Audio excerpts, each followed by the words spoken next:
Yesterday, the United Nations released its Emissions Gap Report 2020, an annual assessment of contributions to greenhouse gas and carbon emissions.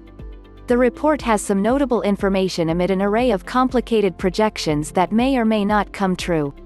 It claims, for instance, that, despite a brief dip in carbon dioxide emissions caused by the COVID-19 pandemic, the world is still heading for a temperature rise.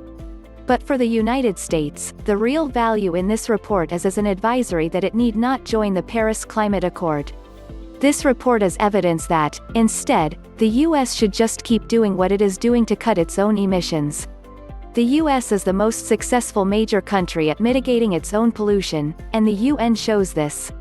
According to the report, the United States of America emits 13% of global GHG emissions. Comparatively, China emits more than 1/4 of global GHG emissions. The US still contributes the most greenhouse gas emissions per capita in the world, but, over the last decade, the country's GHG emissions have been in decline, 0.4% per year. Greenhouse gas emissions per capita in the US are dropping precipitously while those of China, India and Russia continue to rise. With the world's most successful economy, over $21 trillion in 2019, it is not a surprise that the US pollutes more per person, but the US is making great strides in changing this. And the US is making these improvements while it refuses to participate in the Paris Climate Accord.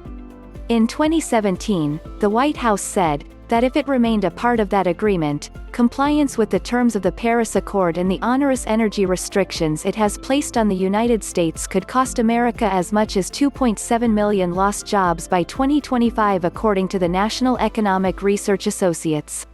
Instead, the US continued decreasing its greenhouse gas emissions faster than any other major polluter, and it did so without the Paris Agreement.